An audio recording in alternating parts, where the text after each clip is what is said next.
Welcome back to KSP English classes by Anil sir. Chapter number 2 का first story का long question जो rag pickers की दी हुई है उसको देखते हैं। बहुत ही अच्छा लॉन्ग क्वेश्चन है, मोस्ट है, 2024 के लिए आ सकता है ये। देखते हैं बच्चों। साहिब बाज और रैक पैकर्स। साहिब एक रैक पैकर्स था।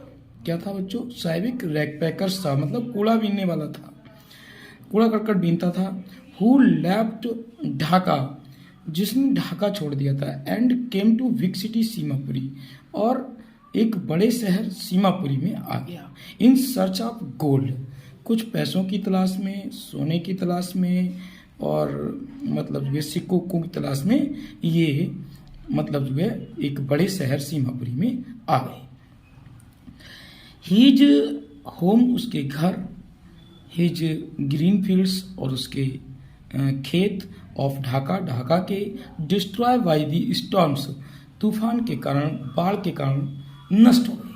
मतलब बाढ़ आ गई थी ढाका में, तो बाढ़ के खातर इनके घर बार, इनके फील्ड्स, इनके खेत, इनके घर सब नष्ट हो गए। इसी कारण ये सीमापुरी क्षेत्र में आकर बस गए, जो दिल्ली के आसपास पड़ती है बच्चों।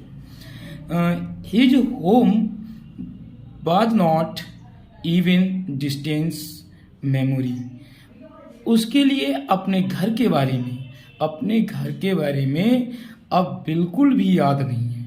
मतलब बिल्कुल स्मृति नहीं है, दूर दूर तक स्मृति उसको नहीं है। मेमोरी मीन्स स्मृति, डिस्टेंस, इवन डिस्टेंट मीन्स दूर दूर, उसको इस बात का बिल्कुल याद नहीं है। साहिब बाज वेरी पुअर, साहिब बहुत गरीब बच्चा था, चाइल्ड मीन्स बच्चा। सो इसीलिए ही लेफ्ट ढाका, और इसीलिए उसका घर जो ढाका में था वो छूट गया, ढाका सिटी छूट गया। And came to Seemapuri Delhi, जो सीमापुरी की मतलब दिल्ली की परिधि पर जो सीमापुरी क्षेत्र पड़ता है उस सीमापुरी में आकर बस गए। इन सर्च ऑफ मनी, पैसों की तलाश में। नाउ मीन्स अब ही बीकेम अ रैक पैकर्स, अब वह क्या बन गया? अब एक रैक पैकर्स बन गया। एंड वंडर्स, और घूमता है, हियर मीन्स यहाँ, एंड देयर मीन्स वहाँ। मतलब अब ये इधर उधर घूमता है। इन दी स्ट्रीट, सड़कों पर, गलियों में, ऑफ दिल्ली की, for the search of coins, सिक्कों की तलाश में। मतलब सिक्कों को ढूंढते हुए इधर उधर फिरते हैं। इन दी गार्बेज डंप्स, कूड़े के ढेर में।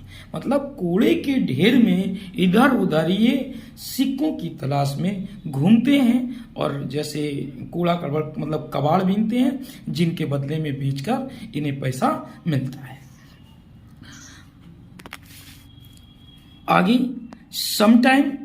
आफ्टर सम टाइम, कुछ समय बाद, चिल्ड्रन लाइक साहिब के समान ही बच्चे, साहिब के जैसे ही बच्चे, ऑफन अक्सर, go for private jobs, Sahib के समान ही सीमापुरी में रहने वाले रैक पैकर्स अन्य बच्चे वो भी प्राइवेट जॉब किया करते थे। In very small edges, looking for money, पैसों की तलाश में, छोटी सी उम्र में वो ये प्राइवेट काम किया करते थे।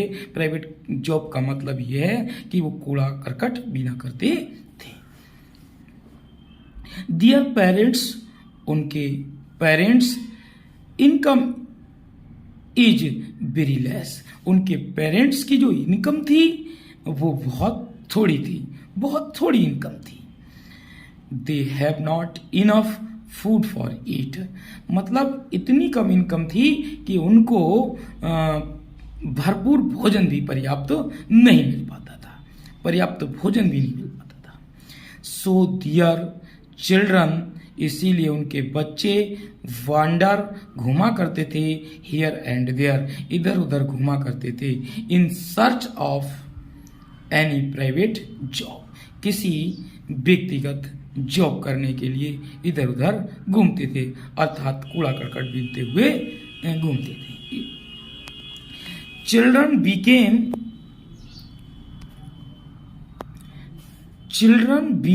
Also rag pickers in very little age. इसीलिए बच्चे बिकम मीन्स हो जाते हैं, ऑल्सो मीन्स भी rag pickers in very little age. छोटी सी उम्र में ही ये बच्चे रैग पैकर्स मतलब कूड़ा करकट बीनने वाले बन जाते हैं। दे लॉस दियर ऑल लाइफ, और इनका सारा जीवन इसी में बर्बाद हो जाता है, लॉस हो जाता है इन प्राइवेट जॉब। इसी प्रकार की प्राइवेट जॉब करने में इनका जीवन बेकार हो जाता है, विदाउट फ्रीडम, बिना स्वतंत्रता के। आगे देखते हैं बच्चों, such situation could be overcome by the government law. Such education, ऐसी स्थिति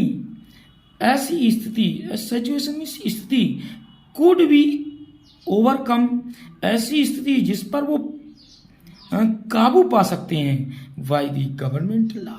मतलब ऐसी स्थिति बननी चाहिए, ऐसी स्थिति होनी चाहिए जिससे मतलब जो है वो अपने जीवन पर काबू पा सकें, अर्थात गवर्नमेंट लॉ, ये गवर्नमेंट को कानून बनाना चाहिए।